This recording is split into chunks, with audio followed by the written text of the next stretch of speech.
Good morning, everybody, or good afternoon. This is MUFC versus everybody. Welcome back to the channel. I appreciate you guys stopping by. I am your host, Sean, and today it is the big one.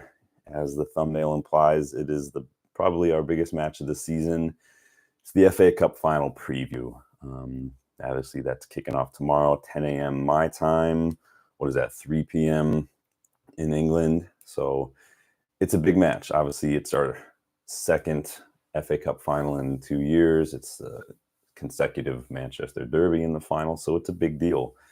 A lot of team news going up to the build-up, a lot of rumors swirling around, and a lot of tactical stuff coming up. But before we get stuck in, don't forget to hit the like button, and definitely don't forget to subscribe to the channel because, like I've said in the last couple of videos, I am doing a giveaway. And I've decided on the prize for the giveaway, but you need to be subscribed to be entered to the giveaway. And so since this is a United channel, since we are all United fans, this is what we're giving away. This is my Rio Ferdinand shirt. I have not worn it. This was going to be going into a frame, kind of like this one you see right here from Giggs. As you can see, still has the tags. It's got the Premier League winning patches. Perfect condition. It is a size medium, so that's the size I wear in case anyone's ever wanting to get me anything. But this is from the 09-10 season. So this is your prize. Rio Ferdinand medium 2009-2010 season jersey, perfect condition, Premier League winning patches, tags on it, brand new, never worn. If you want to be entered into that giveaway, you need to be subscribed to the channel, and I will make that happen for you. But again, like the video before we get stuck in today, don't forget to go follow me on Twitter, MUFC versus everybody. And again, subscribe if you want to be entered into the giveaway. We will do that probably within the next few weeks, but I want to see those subscription numbers go up. I want to see people getting involved. I want to see who's following along and who's wanting to help me build this community. So let's get stuck in. First and foremost, big congratulations to Bruno Fernandes, Diogo Dalot, and Alejandro Garnacho. Bruno was voted Sir Matt Busby Player of the Year. Dalot was voted by his teammates as United's Players Player of the Year, and Alejandro Garnacho's bicycle kick against Everton has been voted United's goal of the season. Was there any doubt? I mean, this is the third time Bruno's won Player of the Year. Dalot obviously has been many people's choice for Player of the Year as well. Just the way he's improved. Obviously, the last few matches have been a little subdued compared to what Dalot's been doing all season, but he has been doing a tremendous job. And the level up we saw from Dalot this season compared to recent years, it's not like he's been bad, right? It's just, I think the defensive improvements that we've seen from Dalot this season have been impressive. He still needs to work on his final ball, in my decision. It's like 1 out of 10 crosses manages to find the target. Most of the time, it just skies into the Stretford end. But so he needs to work on that. We know he's good with the ball at his feet. We know his defensive work has improved. He does get caught a little too centrally at times for me, but this is more tactical positioning stuff. So overall, Dalot's been tremendous, and congrats to him. Congrats to Bruno. Congrats to Alejandro Garnacho, who's already won so many goals of the season award for that. And I think the next one that we'll see him win is the Puskás, in my opinion, because I was looking at, if you watch, the Premier League has its vote open right now for its goal of the season. None of those goals are anywhere near as good as Garnacho's. So, and it's funny because I think United have 4 players with nominees in that list as well. So big up to Garnacho. We'll see him get that Puskás. If you haven't already seen it either, Bruno has put out an open letter to United and our fans with the Players Tribune. I read through that this morning. Go give that a read. It's pretty insightful. It's pretty good. How any United fan could have a problem with Bruno Fernandes is baffling to me.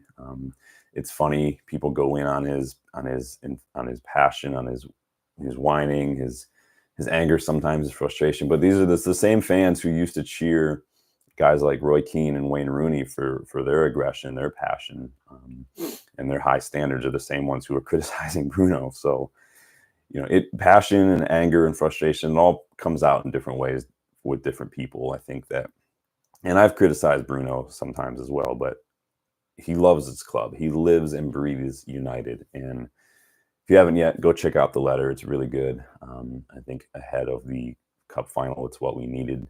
It's what we want to hear. He does take responsibility for just the poor performances and ultimately a poor season, because he is the captain, and he carries that weight. It's not an easy weight to carry. So let's just, please, guys, just get behind the players, get behind the manager, try to tune out all the rumors, all the talk, and let's just move on. All right. And this is also why I'm not going to talk too much about the Kieran McKenna stuff that came out yesterday. We're linked to managers all the time. It's never stopped.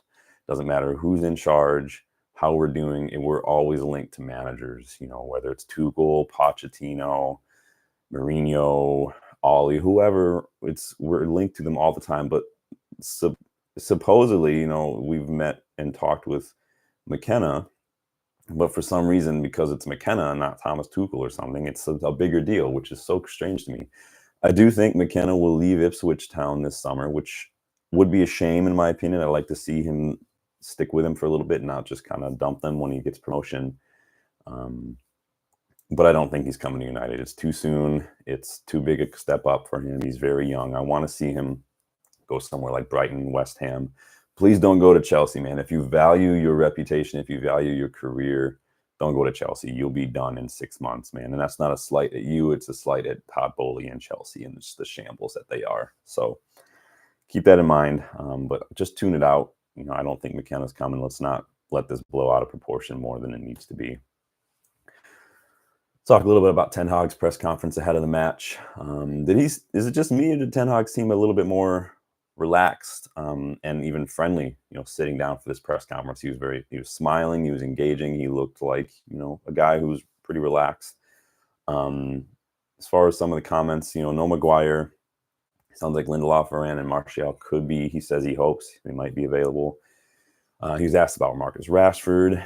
And Ten Hag stated that sometimes setbacks or the downs can be fuel to motivate and drive the player to work harder. And that's what he says he sees from Rashford in training. He sees it. It's so funny, though, how often we see, like, in training is this way, but on the pitch, it's just not, we don't see it on the pitch. And I think the biggest issue on the pitch is when things just don't go the way you want them to go. It seems like it's way too easy for these players to kind of just give up. We need to do better at building some resilience, not letting the moments, not letting 90 seconds dictate our play for 90 minutes kind of a thing. So let's talk. It starts with just addressing those negative thoughts, reminding yourself of evidence that supports the truth, supports the positive.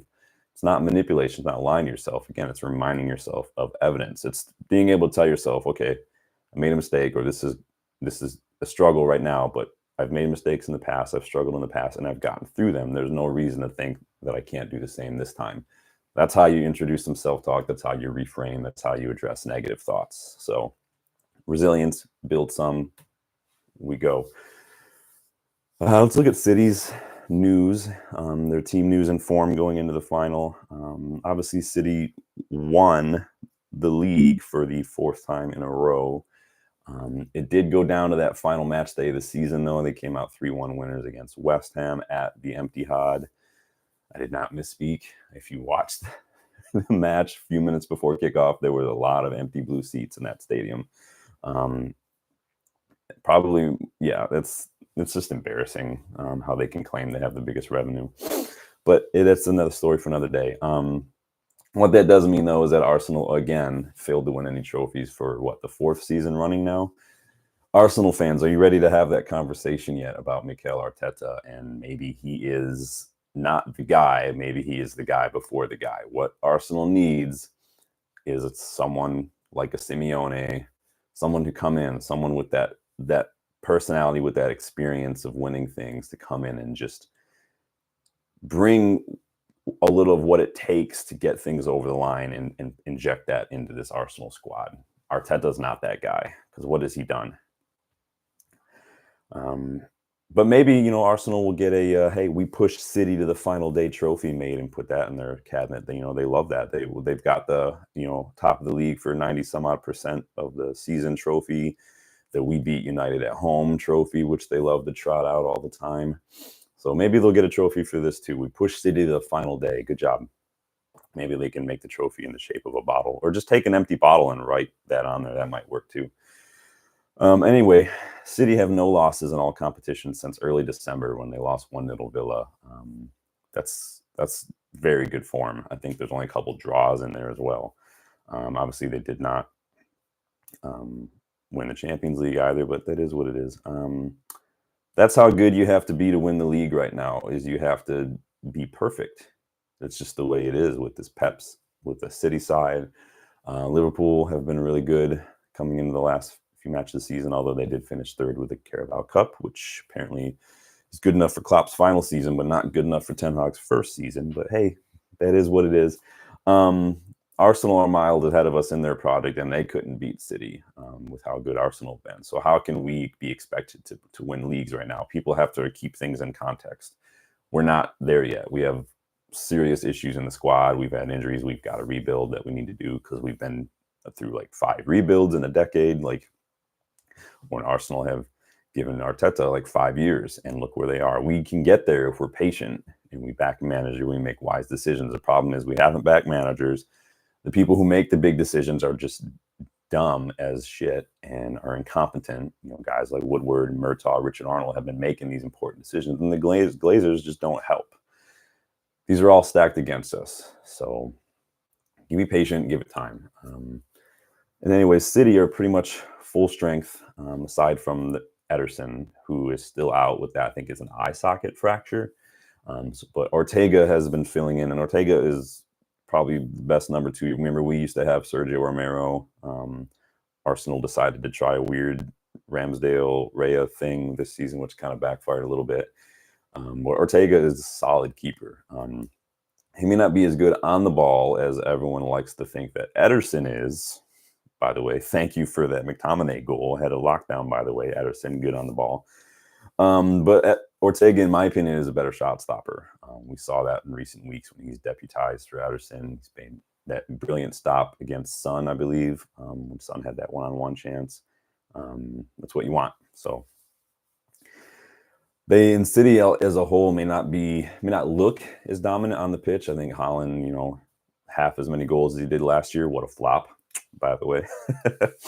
But it's still City at the end of the day. It's, people will say like, oh, charges, let's say, well, those charges don't matter when it comes to the team on the pitch. It's kind of like Barcelona's situation last year, with the financial struggles. Yeah, Barcelona have financial struggles, but that doesn't change the players on the pitch. The players on the pitch are still who they are.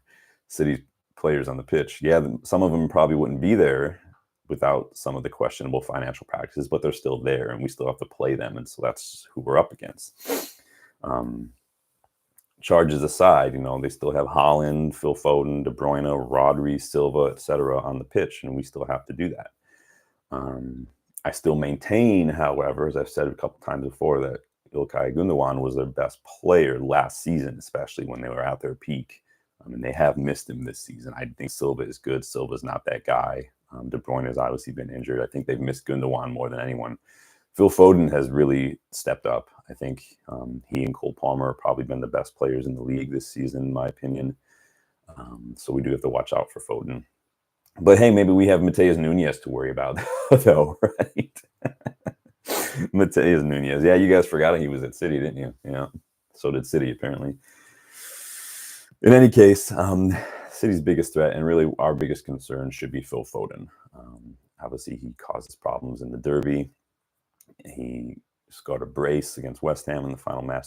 Foden has been City's player this season, in my opinion. We need to look out for him. He's very dangerous if you give him space on the edge of the box. He loves to get a shot off. He loves to score. We need to be quicker at closing down the ball. We need to not overcommit, and we need to not ball watch. City have a lot of movement. They do a lot of things, and we need to be careful of that. Our players need to be switched on, not like last year's final when we conceded within like 14 seconds. The biggest problem, though, in that regard, yeah, we could talk about Foden, but City have quality all over the pitch. You can't focus on one or two players. It's like you can't double mark Holland because then you're taking one of your players out of the game and leaving time and space for one of City's players. Like, you have to be smarter. Everyone has to be operating at their peak level in order to match the City squad. And that's the problem. We can't match City squad.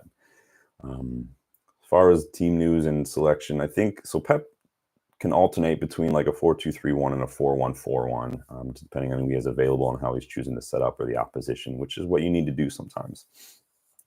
With the state of our midfield, though, with how open we've been, and what I think we might do, I think I see Pep going for that overload in midfield and kind of sticking with that 4-1-4-1 to kind of get numbers into our half of the pitch and keep numbers there and try to win that ball back before we can get it out, especially if we're trying to play out from the back. We need to close down the ball, like I said. We need not to overcommit, get called ball watching, which we do often. And we need to be mindful of just moving that ball quickly. For as far as United goes, obviously it hasn't been a great season. We finished 8th. We have the most losses we've had ever. It's negative goal differential. It's not been good. We did manage to finish out the season with back-to-back wins, which, cool, great. But like I said in my Brighton reaction, did it really feel like a win?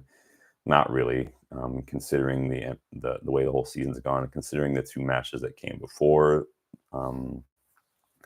the Arsenal and Palace. It just doesn't really feel like a win at all. And we do have Bruno to thank for those wins too, because we couldn't create even a chance against Palace and Arsenal. We didn't score a goal.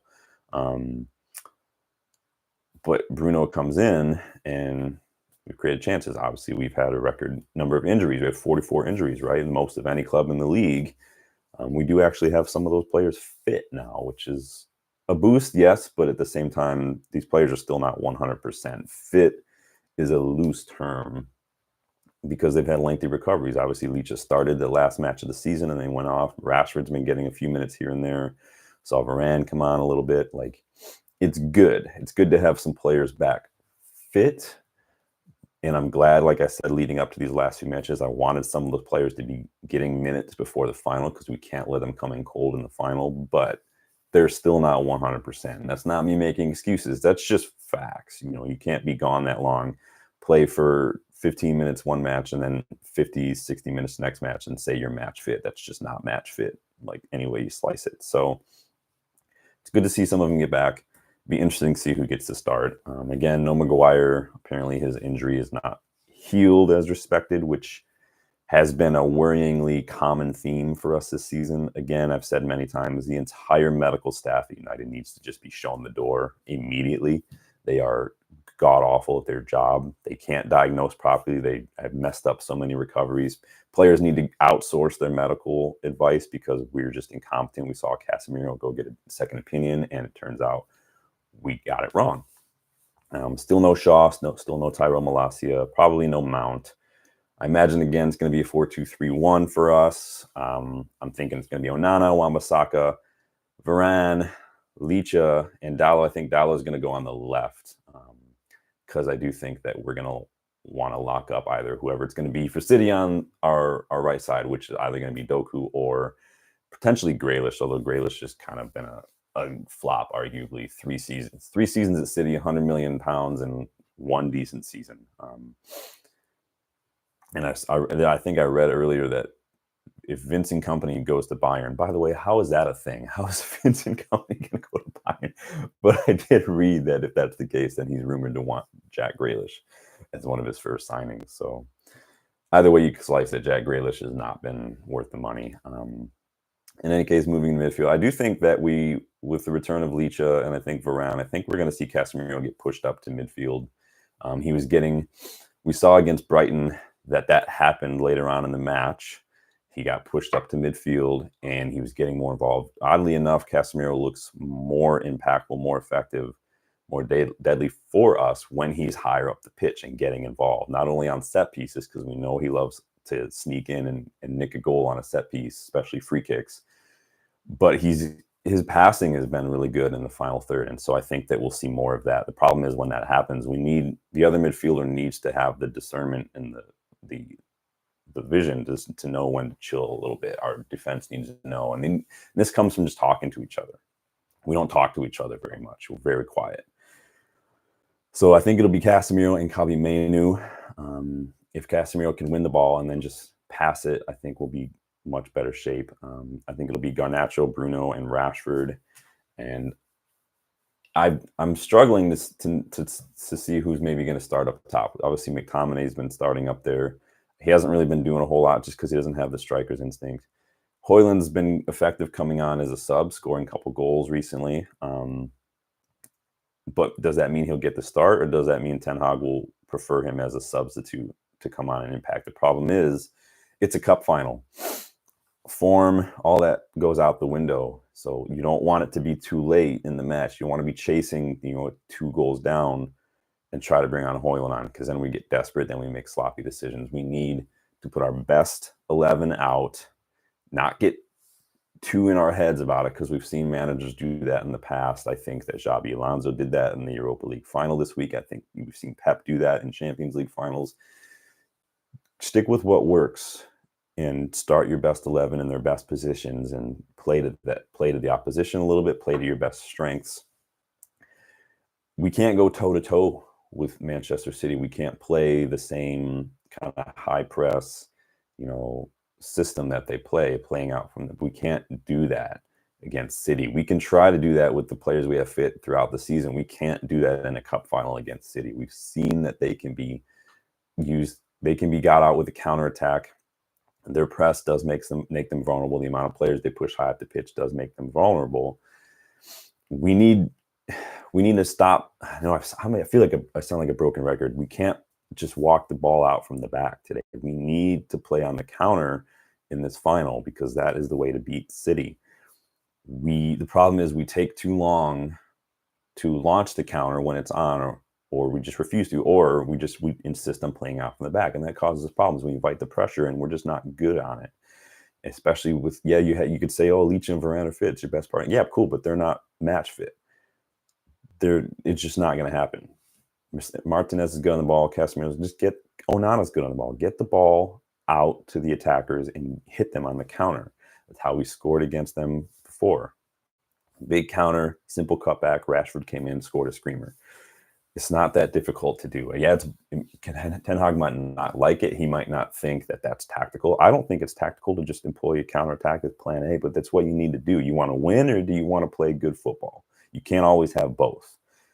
And I know I sound like a glory hunter in that regard and things like, we want to be entertained. We want to play good football. We want tactics, but at the same time, this is an FA Cup final against City. So tactics be damned. Let's get the win if we can. My concern is whether or not Ten Hag wants to stick to his style, or if he's going to actually play like what needs to win, because that's part of it too. You need to look at the opposition sometimes and realize how you can beat them.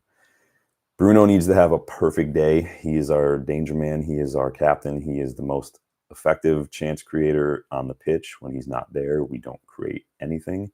He needs to have a perfect day. Our attackers need to finish their chances. I need to see better decision making in the final third. I need to see less selfishness in the final third. I need to see a better final ball in the final third. We had Garnacho a couple of weeks ago put 7 crosses in the box, and none of which found their target. Like, we need better than that. And if Rashford plays, especially, like, Rashford needs to. If there's ever a time for Rashford to shake off whatever he's been dealing with, this is the time, and he needs to do better. Stop trying to take on 3 or 4 defenders on your own. Stop trying to just beat the world on your own. Pass the ball and move. Pass the ball and move. It's the simplest thing, right? To pass the ball and move. Holding on to the ball for too long, it works when you're good enough, if you're Messi or something, and you can find a pass real quick, but you can't. You're not Messi. You're not that guy. I do think we'll make a game of it.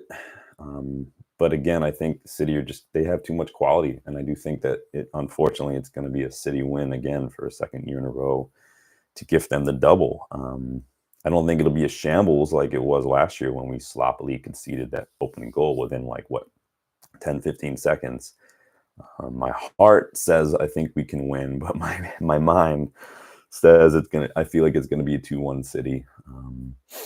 I think that's just the way it is. But that's just my prediction. What are yours? What are your predictions for the starting 11? What are your score predictions? How do you think we'll set up? How do you think we'll play?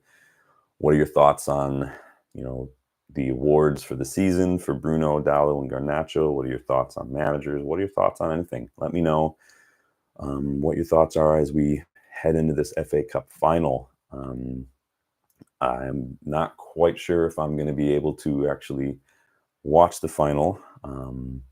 Just as I alluded to the other day, there's been a recent passing in my wife's family, and so there's some stuff going on today and tomorrow. And obviously, family is more important. So to be there for her and her family, I might not actually get to watch this live, which is a bummer. But at the end of the day, it's not the most important thing in the world.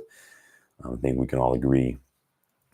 So wherever you are watching it from, enjoy it, support the team, celebrate the positives, every tackle, every clearance, every shot, every chance we create, every missed opportunity, we celebrate those. Okay. Every corner, we win a corner, celebrate it.